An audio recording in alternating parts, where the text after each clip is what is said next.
Fièrement alignées le long de l'allée des Audaces, il y avait 4 maisons. Les 3 plus grandes étaient identiques, hautes, soignées, ornées de grandes fenêtres et d'élégants toits d'ardoise grise. Les portes et les encadrements des fenêtres étaient peints de couleurs éclatantes. La 4e maison était plus modeste. C'était une maisonnette, avec une cheminée trapue et un auvent en chaume au-dessus de la porte d'entrée. Les fenêtres et la porte étaient plus petites, mais les soirs d'hiver on y voyait toujours briller une chaude lumière. On l'appelait la maison des bois. C'est là qu'habitait Madame Odassa, une femme pleine d'entrain, pleine d'affabilité. Une jardinière experte aussi, comme nous le verrons tout à l'heure. Son jardin, c'était un simple carré de terre derrière la maison. Son jardin était un régal pour les yeux. Il était rempli de couleurs, d'une variété de fleurs. Chaque plante se trouvait exactement à l'endroit idéal pour s'épanouir sans gêner les autres. Les habitants de l'allée des Audaces attachaient beaucoup d'importance au jardin. D'ailleurs, le plus beau d'entre eux était couronné chaque année à l'issue d'un concours. Même si c'était toujours Madame Odassa qui regagnait et qui l'emportait, une effervescence considérable se répandait dans les jardins du quartier, pour l'occasion. Le jardin numéro 31 appartenait au maire. Le 32 était au bibliothécaire et le 33 à la meilleure restauratrice du coin. Ces 3 voisins qui se jalousaient intensément étaient aussi très, très imbus d'eux-mêmes. La rivalité quant au jardin était si forte qu'elle avait atteint son apogée. Le maire, fier et arrogant, avait décidé que ce serait le chardon géant, sa plante préférée, qui aurait la vedette. Alors il avait négligé les autres composantes de son jardin, si bien qu'avec les années, seul au centre un énorme chardon y régnait en maître absolu. Le maire en était fier, très fier. Ça ne l'empêchait pas d'être jaloux à la vue des autres jardins, en particulier celui de Madame Odassa. La propriétaire du restaurant, elle, en vraie femme du monde, toujours occupée par les gens comme il faut dans les soirées chics, elle avait choisi de laisser pousser des centaines de variétés de lierre dans son jardin. Tout le reste avait été complètement envahi et étouffé. Elle était néanmoins contente de son jardin. Elle confondait ce désordre extrême avec un signe ardent de vitalité. Elle enviait la variété des plantes qu'elle voyait dans le jardin de Madame Odassa. Et pourtant elle continuait à planter toujours plus de lierre, pensant qu'ainsi, peut-être, elle obtiendrait plus de variétés. Quant au bibliothécaire, il était très discret. Il ne voulait pas que le reste de la rue puisse voir ce qu'il faisait. Il planta donc des épais buissons autour de son jardin pour le dissimuler aux regards inquisiteurs. Il en résulta qu'aucun rayon de soleil ne pouvait pénétrer à travers ces haies touffues, si bien que toutes les plantes moururent et qu'il se retrouva avec un petit carré de terre brune. Il se demandait mais comment Madame Odassa arrive-t-elle à s'organiser dans son jardin pour ne pas bloquer la lumière du soleil? On était presque au cœur de l'été, le concours se rapprochait de jour en jour. L'état des 4 jardins restait inchangé. Ce serait sûrement Madame Odassa qui allait encore gagner. Chacun dans sa maison se demandait que faire. Tout à coup, le maire entendit claquer la porte de sa voisine. Jetant un coup d'œil, il vit la femme du monde se diriger d'un pas assuré vers la maisonnette de Madame Odassa. « Mais c'est le 33 » s'écria le maire. Les voisins s'appelaient par leur numéro de demeure. Où peut-elle aller? Comme on pouvait s'y attendre, quand elle arriva devant le portail de Madame Odassa, la dame s'arrêta. Elle se dirigea carrément vers la petite maison et frappa à la porte. Quand elle s'ouvrit, on aperçut le visage rond de Madame Odassa. Elles parlèrent un moment, et puis Madame Odassa ouvrit tout grande la porte pour faire entrer son invité.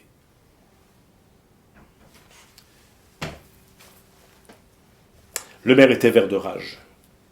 Il se mit à pester, mais c'est un scandale. Le numéro 33 est à l'évidence en train de demander l'aide de Madame Odassa pour son misérable jardin. Pas question. Non, c'est pas correct. Il continua à tempêter pendant une bonne demi-heure. Et c'est alors qu'il vit la voisine qui revenait de sa visite à la petite maison. Il sortit en courant, il fit semblant de balayer devant sa porte. Quand sa voisine arriva à sa hauteur, ils se saluèrent. « Bonjour 33, bonjour 31. » La mère demanda avec un sourire mielleux. « Ne dirait-on pas que vous êtes allé voir Madame Odassa ?» La voisine répliqua. « Oui, vous avez remarqué. »« Ah oui, mais vous êtes observateur, monsieur le maire. »« Oui, je suis juste passé bavarder autour d'une tasse de thé. »« Bavarder, dit le maire, vous avez bavardé. Et de quoi avez-vous parlé, si je vous prie ?» En fait, elle m'a raconté une histoire. L'histoire d'un lion plutôt ridicule. Sur ces paroles, la dame tourna les talons et s'éloigna avec un petit gloussement. Le maire fit demi-tour et rentra chez lui, furieux. Il passa le restant de l'après-midi à se demander ce que les lions avaient à faire avec le jardinage. Et si le 33 n'était pas en train de se payer sa tête. Il allait arroser son chardon quand il vit le bibliothécaire, son autre voisin, qui se dirigeait furtivement vers la petite maison du bout de la rue. Il regarda avec attention par la fenêtre. Oui, le voisin allait tout droit vers la petite maison, lui aussi. Il y entra, il en ressortit une demi-heure plus tard, ce qui avait semblé des heures au maire. Mais enfin, qu'est-ce qu'il mijote? Au moment où le bibliothécaire passait devant sa porte, le maire sortit en trombe, lui barra la route. « Ah, 32, comme c'est bon de vous voir, ça n'est pas si souvent. Et qu'est-ce que vous manigancez ?» Le bibliothécaire essaya d'esquiver le maire, de s'échapper, mais rien du tout, rien. Rien du tout, insista le maire. Rien à voir avec Madame Odassa? Ah, elle n'a fait que me raconter une histoire, voilà tout. L'histoire d'un vautour idiot. Des vautours, des lions. C'est trop fort, tempêta le maire. Il faut absolument que je sache de quoi il retourne, quoi qu'il m'en coûte. Et sur ces paroles, il repoussa le bibliothécaire tout déconfit et, se démenant comme un beau diable, se dirigea vers la maisonnette de Madame Odassa. Il poussa la grille du jardin et avança à grands pas vers la porte. Les abeilles bourdonnaient toutes contentes dans les roses autour de lui. Il frappa. Un instant plus tard, Madame Odassa, en vêtements de jardinage, lui ouvrit la porte. « Ah, Que de visites aujourd'hui, dit-elle joyeusement. Entrez donc, entrez, monsieur le maire. Vous prendrez bien une tasse de thé. Le maire la suivit et se retrouva bientôt installé près d'une fenêtre, le long de laquelle courait un chèvrefeuille, délicieusement parfumé. Mon cher, j'imagine que vous vous demandez ce qui s'est passé ici aujourd'hui. Eh bien, comme le concours de jardinage approche, nos chers amis sont venus me demander conseil. Le maire explosa, j'en étais sûr. Mais comment ont-ils osé? Ils complotent, ils font du charme, ils essayent de séduire. C'est scandaleux. Il se souvint tout à coup des mystérieuses histoires d'animaux. Et il ne put s'empêcher de demander en vociférant « Et qu'est-ce que c'est que cette histoire de lion et de vautour ?»« De lion, de vautour, et aussi de hyène, dit madame Audassin en riant. Permettez que je vous explique, mon cher. Je vais vous raconter une histoire. Si vous la comprenez comme il faut, cela augmentera vos chances d'obtenir un beau jardin. » Le maire tendit l'oreille. C'était cela qu'il voulait entendre. Il hocha la tête pour montrer son accord. Et madame Audassin commença. Il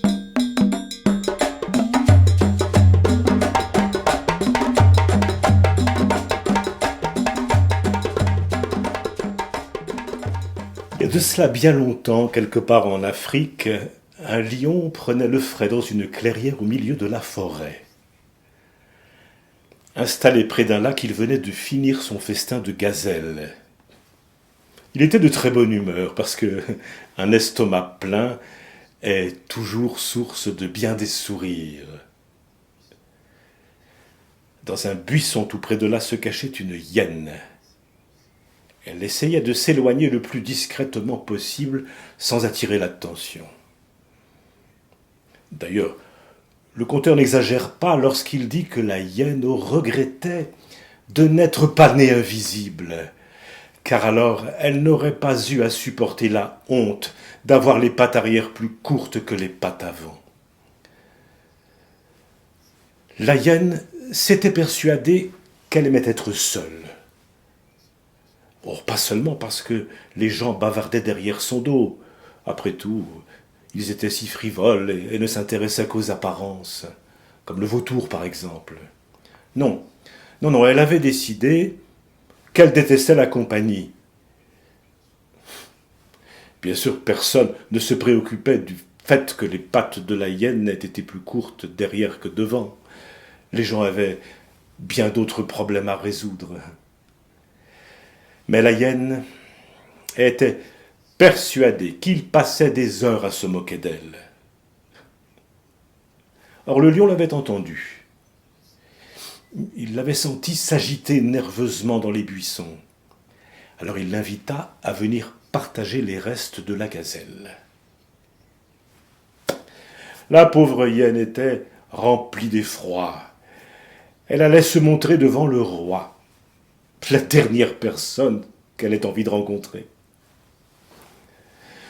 Gauchement, elle s'avança en s'inclinant avec un rire nerveux.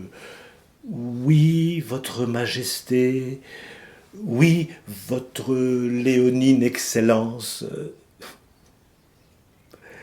La hyène avait bien trop peur pour pouvoir manger. Le trac lui nouait l'estomac. Elle restait là, à glousser. L'arrivée du vautour mit fin à son supplice. Il faut savoir que bien avant l'époque de notre histoire, le vautour n'était pas cet affreux charognard que nous connaissons aujourd'hui. Bien au contraire, c'était un oiseau élégant d'une rare beauté. On recherchait sa présence dans tous les grands événements mondains, et il prenait beaucoup de plaisir à se lier d'amitié avec des animaux de toute classe sociale. Alors c'est avec une grande satisfaction qu'il accepta l'invitation du lion à venir partager ce repas. Le vautour déploya tout son savoir-faire, tout son charme, pour divertir ses deux compagnons si inhabituels. Il leur décrivit les nombreuses soirées mondaines auxquelles il avait été invité, sans jamais oublier de mentionner le nombre de ses amis, ni combien l'ensemble des animaux admirait son plumage. Ce fut un après-midi délicieux pour les trois amis. Très encouragé par la bienveillance du lion, le vautour eut une audacieuse pensée. Il se dit « Même si la compagnie ici présente est un peu terne, ce serait un atout prestigieux que d'être considéré comme compagnon du roi. » Avant qu'il ne puisse retenir sa langue stupide, il dit étourdiment « Votre Majesté, ma chère hyène, excusez ma hardiesse, mais est-ce que ça ne serait pas une bonne idée que de partager une demeure commune? Alors cet agréable après-midi ne connaîtrait pas de fin. » Le lion réfléchit quelque temps, tandis que la hyène scrutait les buissons dans l'intention de filer à toute vitesse. Secouant son abondante crinière, le lion prit la parole d'une voix solennelle. « Vautour, je trouve ton idée très intéressante, mais pour une expérience de cette sorte, il faut fixer des règles de base, un code de conduite. Si nous devons vivre ensemble, j'exige, puisque je suis le roi, que vous gardiez tous deux les yeux baissés quand vous vous adressez à moi. Si cette clause vous agrée, j'accepte ta proposition. » Tous deux, vautour et hyène, acceptèrent sur le champ. Puis ce fut au tour de la hyène de parler. La pauvre, elle était désespérée, elle voyait son pire cauchemar se réaliser. Mais comment s'opposer au roi en personne? Elle donna donc son accord, mais elle demanda humblement que les autres s'abstiennent de cancaner dans son dos. Le lion et le vautour savaient pourquoi la hyène faisait une telle requête. Alors ils acquiescèrent. Le lion se tourna vers le vautour et lui demanda « Vautour, as-tu autre chose à ajouter à nos règles pour une vie commune paisible ?» « J'adore la compagnie, dit le vautour, mais si vous me permettez de faire un vœu, ce serait que parfois vous me fassiez quelques compliments. Je passe beaucoup de temps à coiffer les plumes de ma tête et j'apprécierais beaucoup un petit compliment de temps en temps. » Les animaux éclatèrent de rire à la requête du vautour, et ils acceptèrent volontiers de le complimenter de temps à autre. La grande aventure était décidée. Le vautour fut chargé de trouver un endroit favorable pour leur nouvelle demeure. Alors, plein de joie et d'enthousiasme, il survola de grands espaces, jusqu'à ce qu'il trouve un endroit idéal. Une vaste caverne taillée dans le flanc de la montagne. D'un côté coulait un frais ruisseau et de l'autre poussait une petite forêt touffue. Au fond de la caverne, des rochers formaient une plateforme surélevée qui pouvait servir de couche pour le lion. Sur le côté se trouvait une petite niche qui donnerait à la hyène l'intimité dont elle avait besoin. Et puis de l'autre côté, il y avait un creux dans le sol. Il ferait office de cuisine. C'était parfait. Parfait. En un rien de temps, les animaux avaient aménagé dans leur nouvelle demeure. Le lion, installé sur son trône, s'était déclaré satisfait de ces nouvelles conditions. La hyène, tapie dans sa niche obscure, faisait un immense effort d'imagination. Elle arrivait presque à se croire seule. Le vautour s'empressa de faire du feu pour lutter contre l'humidité. Et puis, comme le soleil disparaissait au loin, Tous les animaux s'endormirent doucement. Le premier matin de la grande aventure, c'est la hyène qui se réveilla la première. Elle se leva et se dirigea vers le ruisseau pour se désaltérer, tandis que les autres restaient à bâiller et à s'ébrouer. Le vautour avait préparé le feu pour le petit déjeuner. En revenant à la caverne, la hyène entendit la conversation entre le lion et le vautour. Par curiosité, mais avec un sombre pressentiment, elle s'approcha, elle se glissa dans l'entrée, juste à temps pour entendre le lion dire « Cette hyène est plutôt gentille. Ah, si seulement elle voulait oublier l'histoire de ses pattes. » La hyène n'attendit pas la suite. Tremblante de rage, prise d'un ricanement incontrôlable, elle entra dans la caverne en claudiquant. « Je le savais. On part dans mon dos. C'est comme d'habitude. Ah, en voilà des bons compagnons. » La hyène ne se rendit pas compte qu'elle venait de fixer le lion droit dans les yeux. Lui qui avait exigé que personne ne le regarde en face. La grande aventure vola en éclats instantanément, à l'instant même où les animaux révélaient leur être véritable.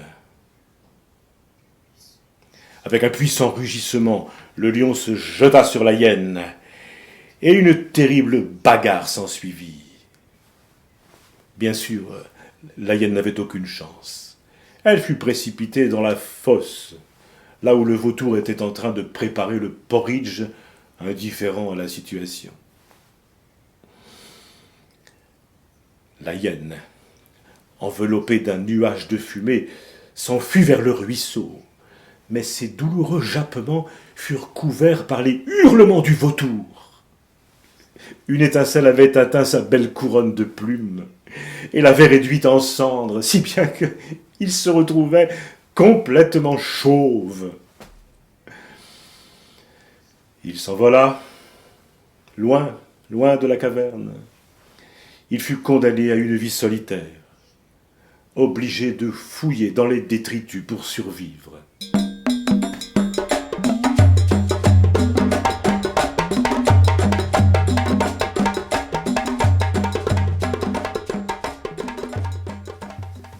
Le maire de l'allée des Audaces attendait toujours les conseils de jardinage qu'il était venu chercher. Comme il avait écouté l'histoire jusqu'au bout, il se disait que maintenant il allait obtenir des renseignements à titre gracieux. Il demanda à Madame Odassa « Oui, et alors ?» Mon cher, il en va des plantes comme des animaux, et parfois même des hommes. Chacun a besoin des autres s'il veut faire un beau jardin ou une communauté, quoi qu'on en pense. Ce conseil est nul. Je veux gagner le concours, dit le maire, et mon chardon est bien plus impressionnant que les pitoyables parterres des autres. Il s'étranglait de colère. Il quitta la maisonnette. À propos des hommes, dit Madame Odassa, il y a autre chose. Ils ne voient que leur propre côté de l'histoire. Vous pouvez aller le dire aussi à la hyène et au vautour.